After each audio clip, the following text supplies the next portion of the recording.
Welcome back to New Hope Kids and to the big story of the Bible.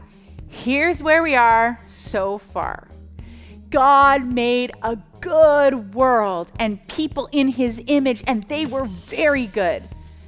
But people turned their own way. They trusted the snake and themselves, and sin and death entered the world. But God promised that one day a child of Eve would come and defeat sin and death forever. But things just got worse and worse and worse. Things got so bad, and God was so sad for all the badness that was happening. He flooded the earth and washed away the badness. But he saved Noah and his family and made a covenant with them to never flood the world again. And he told them to fulfill Adam and Eve's mission, to fill the whole world and keep making it awesome. But Noah and his family were still infected with the snake and the sin, and they turned to their own way. But God had a plan. He picked one of Noah's family and called him to follow him and launch his rescue mission. Let's review what happened to his family. We're walking through the book of Genesis, which is made up of these two main parts. And the first part begins in the garden, where we watch humanity spiral downward in self-destruction, and it ends in the Tower of Babel, where a rebellious humanity is scattered by God. Then the second part of Genesis zooms in and focuses on just one family. And right in the middle is this story that links the two parts of Genesis together and helps us understand what the whole book is all about. So how do we get from the Tower of Babel to the story here in the middle? Well, after the scattering at Babel, there's this genealogy, and it follows one of the tribes all the way down to this one guy named Abram. You probably know him as Abraham. And God starts making all these promises to Abraham, like he's going to bless him and give him a ton of kids. And he says that through him and his family, all the nations of the earth are now going to find God's blessing. So basically, God is trying to restore humanity back to the goodness of the garden and to his original intentions for the world. So it's like his rescue plan for humanity. And that's why the whole second half of Genesis is about this one family. And so you have Abraham, and then he has his son Isaac, who has Jacob, and then Jacob has 12 sons. And to each generation, God renews his promise to bless them and all nations through them. This time, the second half of Genesis is called the time of the what? Were these patriarchs really good people? Is that why God chose them?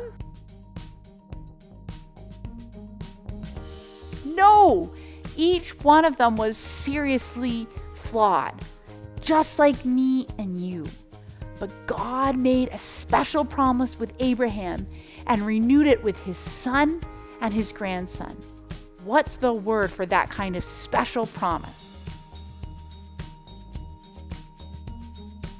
A covenant. When we first read about Noah, he's called a righteous man, and we think maybe he's the snake crusher, but he turned out to still be infected by sin just as much as Adam. And we think maybe Abraham's the snake crusher. He's called a friend of God and does trust him. But as you read more in Genesis, you find out it's not really him either. He's not faithful to his covenant with God, and his kids aren't. But God still blesses him. What were the three things God promised Abraham? God promised Abraham to give him a son and to make his grandsons and grandsons into a whole nation. He promised to give them their own land, and he promised to bless the whole world through his family. God begins to fulfill the first part to Abraham 25 years after he first makes his promise. How old was Abraham when his promised son was finally born, and what was his name? He was 100, and the name of his son was Isaac. Then Isaac had twins named what and what? Jacob and Esau. And Jacob, well, he had 12 sons. So Jacob goes on from there to have 12 sons, big family. But Jacob loves his 11th son, Joseph, way more than all the others. And so he gives him the special Technicolor dream coat. And his brothers, because of this, come to hate him. So much so that they plan on killing him. But they don't. They instead just sell him as a slave down in Egypt. Now, while in Egypt, through this crazy series of events, Joseph goes from being in a prison cell to becoming the second in command there. And so later on, the whole Middle East falls into this food shortage. And Joseph's brothers, they come down to Egypt looking for food. And then when they get there, who should they find as the ruler of the whole land? It's Joseph, that guy they sold into slavery. But he actually saves them from starving to death. And so here you have it. These are the great-grandchildren of Abraham who have done this heinous act to their brother. But God has transformed their evil into something good. And that's exactly what Joseph says here in the last paragraph of the entire book. He says, you guys planned all of this for evil, but God planned it for good, to save people's lives. Now, these words, they conclude the book because they actually summarize the message of the whole story so far. Humans keep choosing evil, and we are thinking they're screwing up God's plan, but he keeps turning their evil back into good. And somehow, he's going to use this family to restore humanity back to the garden. So that's the book of Genesis. And that's how Genesis ends. And today, we get to begin the second book of the Bible, Exodus. Do you remember what the word Genesis means? It means beginning. Do you know what the word Exodus means? It means to exit or to leave. It's the story of some people leaving. Do you know who is leaving where? Jacob's family had moved out of the promised land and into Egypt. They had grown into a huge nation. Ooh, hey, wait, that is the first part of the promise fulfilled. But they were eventually enslaved by Egypt, living horrible lives. But God had a plan. This is Moses, who was an Israelite born in Egypt in a time when Israelite boys were not supposed to live. Wait, huh? Moses, however, grew up in the palace of the Pharaoh, the very man who was enslaving the Israelite people. When Moses grew up, he made a big mistake. Uh-oh. So Moses ran away from Egypt Wow! to the land of Midian. After many years, an angel of the Lord appeared to Moses and told him to go back to Egypt to free the Israelites. After much protesting, God granted Moses his brother Aaron to speak on his behalf. Phew. So Moses went to Egypt. Here, move there. And on his way there, he met Aaron, who was ready to do whatever God wanted him to do. The Israelites were slaves to the Egyptians, but God had a special plan for Moses. Hey, everyone up.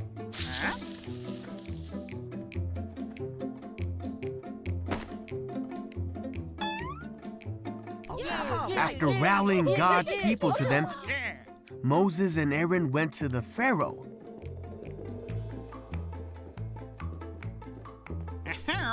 And said, "This is what the Lord, the God of Israel, has said. Let my people go." Shift. And Pharaoh made the Israelites work harder because of this. Hey, where are you?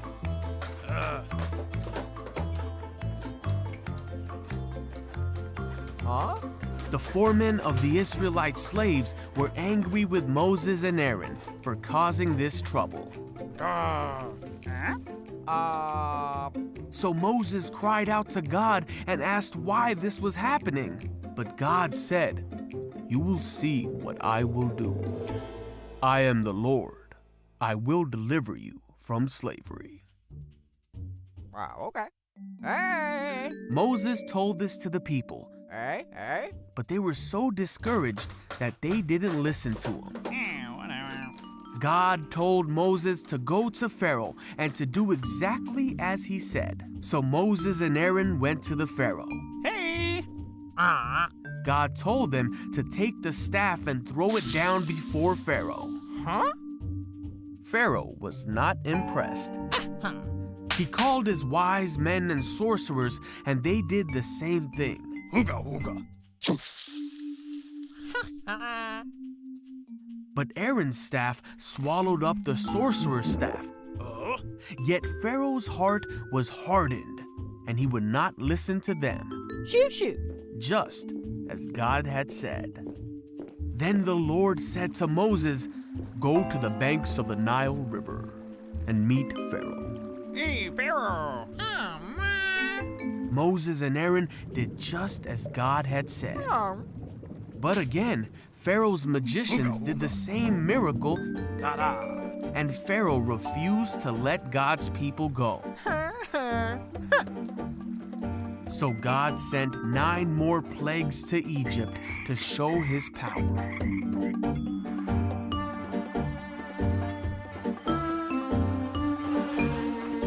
Even with all the suffering, Pharaoh's heart stayed hard, and he would not let the people go.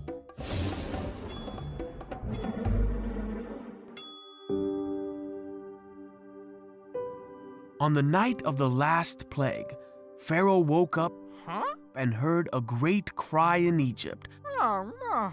for there was not a house in Egypt where someone was not dead. Pharaoh summoned Moses and Aaron and told him to be gone with the Israelites. So the Israelites left Egypt immediately and made their way to the Promised Land, taking with them many riches from Egypt, and they took Joseph's bones as they had promised him many years before. But after they had gone, Pharaoh changed his mind and readied his army to take back the Israelites. When the Israelites saw Pharaoh and his armies come, they were terrified. But God made a way for them. Through all of this, the Israelites saw the great power of their God, the one true God, and they put their trust in Moses, his servant. Wow, maybe Moses is the snake crusher. What do you think? God used him to save his people from Egypt and to show them all his great power.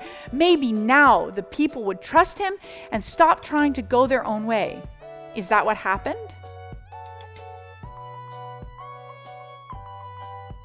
No. Here's a little detail that happens later in the book of Numbers. When, spoiler alert, the people are still in the desert and still complaining about water and not trusting God. Moses again brought water from the rock, but this time he didn't do it the way God had told him. He turned to his own way. Moses wasn't the snake crusher. And the people of Israel were about to show that they were definitely not the faithful covenant partners God was calling them to be. Like Abraham, Moses wasn't the snake crusher. But like Abraham, Moses was a special friend of God. God spoke to him in a special way and through him to the whole nation of Israel. And through Moses, God makes a special covenant with them. So that's Abraham. The next time we see God make a covenant is when Abraham's family grows into the tribe of Israel. And this covenant is with the whole tribe. God asks them to obey a set of laws, which are these guidelines for living well as a community of God's partners. And if they do this, then God promises to bless them and that they will become a people who then represent him to the rest of humanity. I'm going to read part of that covenant. Exodus 19. Then Moses went up to God, and the Lord called to him from the mountain and said, "This is what you are to say to the descendants, the children of Jacob, and what you are to tell the people of Israel. You yourselves have seen what I did to Egypt, and how I carried you out on eagle's wings and brought you to myself. Now, if only you obey me fully and keep my commandments, then out of all the nations, you will be my treasured possession. Although the whole earth is mine, you will be for me a kingdom of priests and a holy nation. These are the words you are to speak, Moses, to the Israelites. So Moses went back and he called all the elders of the people and set before them all the words the Lord had commanded him to speak.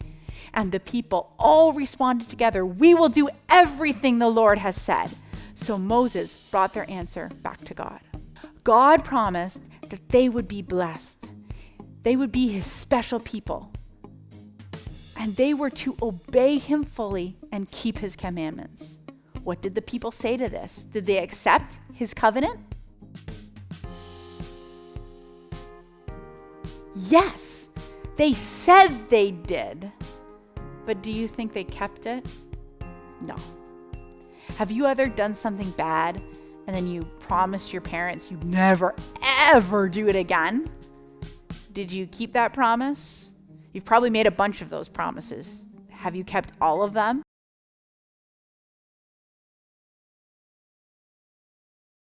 God gave the people the special gift of the law. They were a group of people who'd wandered around in the desert and they'd been slaves for generations and generations. God gave them the laws to help them run their own country when they were going to receive their own land that he'd promised to Abraham. 10 of these laws were and are the most famous and the most important. Maybe you know some of them. Can you name any of the 10 commandments?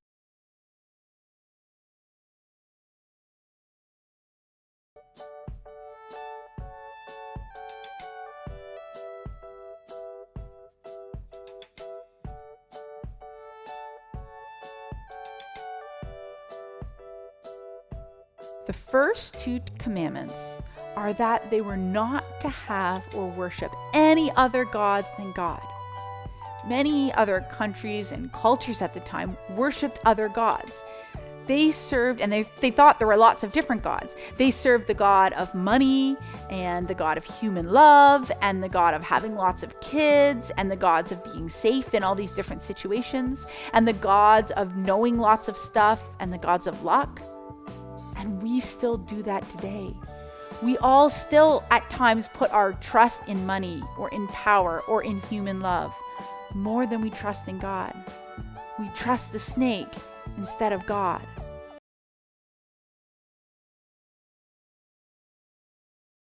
An idol is a statue or a picture of a god. So if you were worried about money and not having enough, you might put the statue of the god of money and pray to that god to help you. But of course, it couldn't. Last week, we talked about how when people get married, they're making a covenant with each other, promising to be faithful to each other and to only romantically love, to only be in love with that other person forever.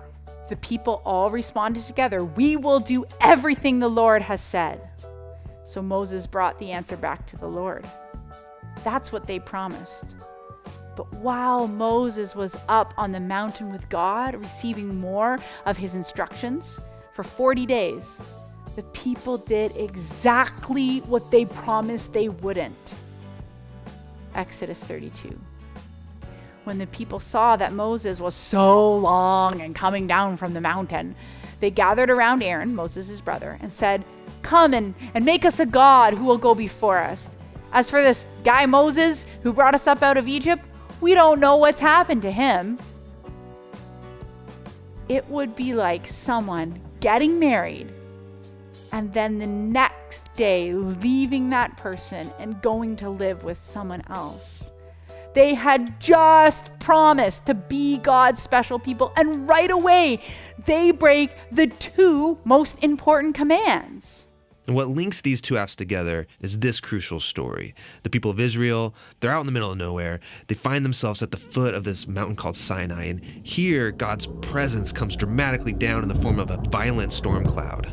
But then they refuse to go into God's presence because it's still a bit frightening. And since the people won't go up, Moses goes up to the mountain by himself to meet with God.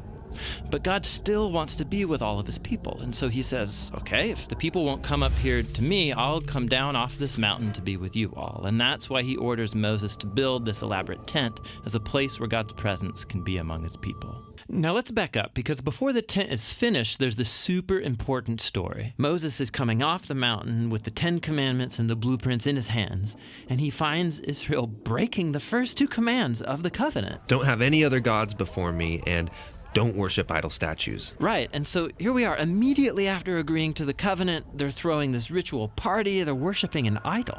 And so God says to Moses, you know what, this is not going to work. I should just wipe these people out and start over with you. But Moses reminds God of his promise to Abraham and pleads with God to spare them, which is a really weird conversation. Why would God need to be reminded of something? Yeah, it does seem odd, but this dialogue is inviting us into God's experience of grief and pain due to Israel's actions, and he really could walk away. But instead, this God chooses faithfulness to his own promises, even though he knows it's going to cost him. God chooses to be faithful to his promise, to the covenant he made with Israel, even though the people were already unfaithful to their part of the covenant. And that's the pattern we see throughout the rest of the books of the Old Testament. God will continue to keep the covenant that people keep breaking. And that's what he promises you. He will keep being faithful to you. He will keep loving you with a never stopping, no matter what it costs, love, even when you keep breaking the rules. In fact, when we zoom out and look at the whole story of Exodus, we see this in the very order that God does things. God gives the people laws and rules to help them live in his presence, to transform them into a kingdom of priests that would make the world better.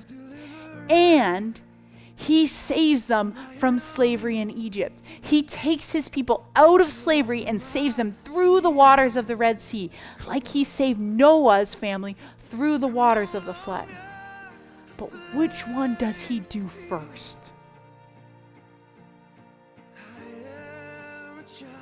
God saves his people. He saves them from being slaves in Egypt before they ever keep one of his rules, before they ever even promise to God. God doesn't save them because they promise to follow his rules or because they do a good job doing that. He saves them first, and then after he made them his special children, then he teaches them and how to become a blessing to the whole world. And he does the same with you. God doesn't say, here are all the rules and here are the 10 Commandments, and if you follow them and you're a good boy or a good girl, then I will make you my child. No. When we trust God to save us, trust him like Abraham and Moses did at some key moments, he will. And he will make you his special child before you ever keep one of his rules. And then he'll start to transform you into the person to represent him to the whole world, to be a blessing to the whole world, and to build his kingdom. You can become a child of God just by putting your trust in him. You don't have to be good or keep all the rules. Hello Kids Church kids, it's Miss Julie and I'm glad to be a part of your lesson today. Miss Sarah has asked me to talk about how I feel that God has been a part of my life from the time I was really little, and how he has protected me, guided me, and saved me.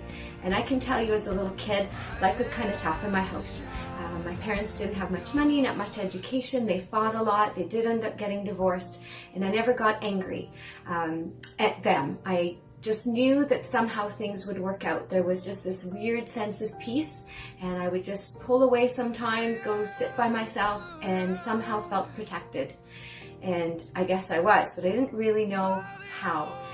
Years later, I got to go to school and study to become a physiotherapist, which is an amazing job. I get to help people and make a big difference in their lives. And even though I can't fix everybody, I know that God is helping me to at least make their lives better. And just becoming a physiotherapist was something pretty cool in my family. God had to make a lot of things happen for me to be able to get the money to go to that education program, and for me to be able to study hard all those years and to actually get through all of that. So I know He protected me, and I know He guided me to find something so meaningful in my life.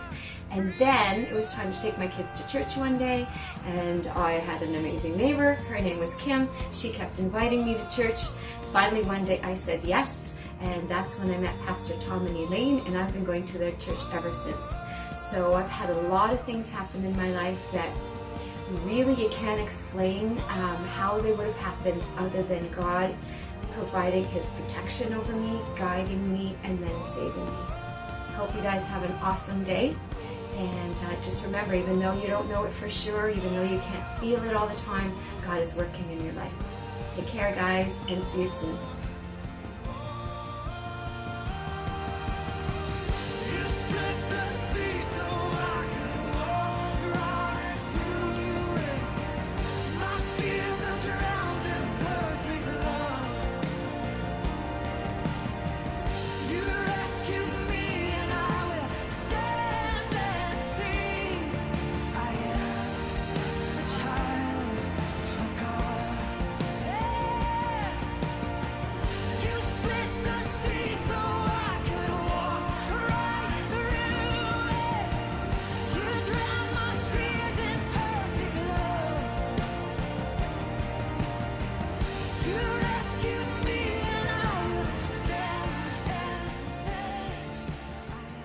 Heavenly Father, thank you that even when we aren't faithful to you, you are faithful to us. Thank you that you save us before we are good. That if we receive you and believe in your name, we can become children of God. That we don't have to be good enough to be part of your family.